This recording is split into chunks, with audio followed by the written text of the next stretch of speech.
In '79, I think you would have been about 22, you went to a radio debate with the Reverend Wade Watts, who was the state leader of the National Association for the Advancement of Coloured People, who'd worked with Martin Luther King. Yes. And when you got to this debate, he held out his hand for you to shake. Yes, he did. Did you hesitate? He caught me off guard. See, I'm expecting this black militant to come in with a great big afro this big and an African dashiki on with bones hanging around it and a button on that says, "I hate honkies" and "death to crackers," you know, all that stuff. And I figured he'd have on a You seriously thought Yeah, that? that's what I thought. And I thought he'd come in there carrying a boom box blaring out the theme from Shaft. I figured he'd flash the switchblade at me and go, "Black is beautiful, honky. I'm going to kill all you white devils," you know. That's what I thought I was going to see. So when the door opened up and in came Reverend Wade Watts, and he's wearing a suit and a tie, and he's carrying a Bible, and he walks up and he puts his hand out to me. He goes, "Hello there, Mr. Clare. I'm Reverend Wade Watts. I just want to tell you I love you and Jesus loves you." And I mean, I'm shocked, you know. And then he puts his hand out, and I'm shaking his hand without thinking, because this wasn't what I was expecting. Then I realized I just broke a Klan rule, and I jerked my hand back, you know. And I started looking at my hand, which he saw that, and that was meant as an insult. The Klan rule book says the physical touch of a non-white is pollution. And I thought, I just shook hands with a black person, and he sees me looking at my hand. He goes, "Don't worry, Johnny, it don't come off." And you know, I start calling him names. I go, "You no good, sorry, bleep, bleep, bleep, you mother this, you that." And he looked at me and he goes, "God bless you, Johnny." He says, "You can't do enough to me to make me hate you. I'm going to love you, and I'm going to pray for you whether you like it or not." And I didn't know how to deal with that. I had never had that happen to me before. A few years later, you burnt down his church, didn't you?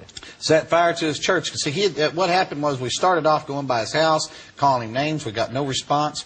Threw trash all over his lawn. Got no response. We showed up with our sheets and hoods and stood out there in his yard. Said, "Get on out here, boy. We got something for you." And he comes outside and he goes, "Boys, Halloween's 4 more months away. I got no trick-or-treat in here for you. Come back in October." And he goes back in the house. That's a brave man. Yeah, and I mean, I didn't know how to deal with this. And so the Klan goes, "You got any more bright ideas?" I said, "I don't know." I said, "I'll tell you what we'll do." So we burned a cross across the street from his house. He came outside and asked us if we needed hot dogs and marshmallows for our barbecue, you know. So finally, I said, "I'm tired of messing with him," and we set fire to his church.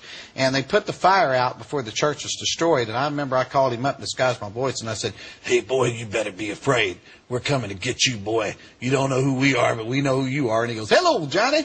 And all that stuff. He goes, "A man like you takes the time to call me. I'm so honored." And all that stuff. He goes, "Let me do something to you." He goes, "Dear Lord, please forgive Johnny for being so stupid. He doesn't mean to be so ornery. He's a good boy trying to get out somewhere in there." And I hung up the phone on him. I said, "How dare him?" And so the funniest thing that happened with him, though, is I didn't know what to do. And I was at my ropes in. And one day we was watching him, and he went into a restaurant. So we got a bunch of us together, and about 30 of us went in there and surrounded him. And he had this chicken there on the table at the restaurant. And I walked up and I said, "Hey, boy, this restaurant's for white people only. We don't want you here." I said, "So I'm going to make you a promise." I said, "I promise you we're going to do the same thing to you that you do to that chicken. So you think real hard before you touch that chicken." So he looked at me and looked at the Klan. Then he picked up the chicken and he kissed it. And when he kissed the chicken, the whole restaurant acted just like y'all did. They all start laughing, you know, and everything.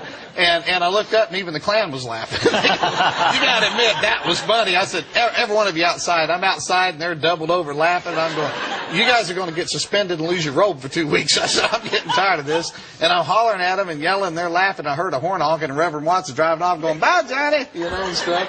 And that's how he chose. That's how one old black, we never bothered him again. And that's how one old black man defeated the entire Ku Klux Klan.